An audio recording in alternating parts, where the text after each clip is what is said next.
So I dropped a song every week for a year, Okay. and I went from 800 monthly listeners to having, now I'm at 80,000. And we're here with ZOLE. ZOLE is my stage name. Stage name. Yeah. Got it. You've been rapping now for how long? I mean, I started releasing music when I was like 14. And did it kind of just start with you in your room, almost messing around, kind of using your creative energy? I think it was around Christmas time. I told my parents, I was like, I don't want presents. I want FL Studio. That's all I want. FL Studio. I bought a laptop and then took it from there, basically. Gotcha. So you're like, I need this for Christmas because you want to pursue your passion. Yeah, exactly. Gotcha. And I know some, most parents, at least mine, they want you to take that normal route, go to college, get your degree, get a job. How long did you know you want to pursue this route, take on being an artist, rapping? Pretty much forever. To be honest, yeah. Since I can remember. I remember being like 7 years old and I would just sit in my room with a notebook and just write rhymes. As far as writing lyrics, is that all you, or do you have some people to help you out? I've written every word to every song I've ever done. Every word? Yeah. Wow. Kind of something I take pride in. I'm the only one that can express the way I'm feeling. Right. So why would I let someone else write my music? I know big time pop stars, rappers will have those ghost writers just to make a song that's going to go viral. Yeah. Would you say that's quite common for that industry? Oh yeah, 100%. I feel like once you get to a certain level, these labels have so many people and so many resources at their disposal. Right. They can give you 6 writers that have wrote 50 number 1 hits and put them all in the studio. And basically guaranteed charting song. As far as features go, when you're small, you have to pay, right? A good feature could, make you take off, right? It really depends on who you're getting it from, what kind of fan base you're trying to market to as well. Right. I got to be on a D-Bang song 2 years ago, I think it was now, or dropped in 2021, so last year.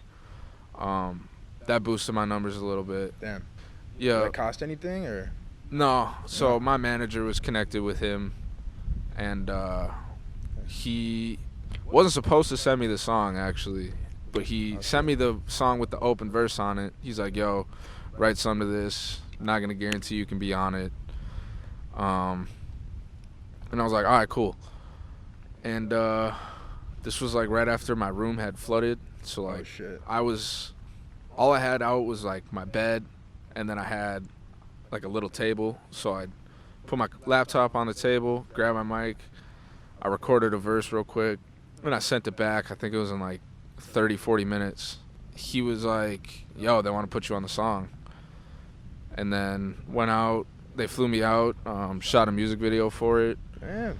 It was, crazy experience. And it's like stuff like that really like pushed me to be like, 100%. okay, this is tangible. Like this is something I could actually like do. Definitely. Yeah, that artist saw you had talent. They're like, we want you. Yeah. Exactly. That's what it takes, and that keeps you going. 100%. And how long ago was that you said? That was 2021, I believe. 2021? Late 2020. Okay. And then you kind of took off, because I saw you have roughly like 80,000 monthly listeners. I think it's around that. Right around there, yeah. And where were you at, would you say, a year ago? A year ago, I was at 800. 800. Yeah. Shit. I did a 52-week campaign, so I dropped a song every week for a year. Okay. And I went from 800 monthly listeners to having, now I'm at 80,000 in the span of about a year and a half. That's impressive. Something like that.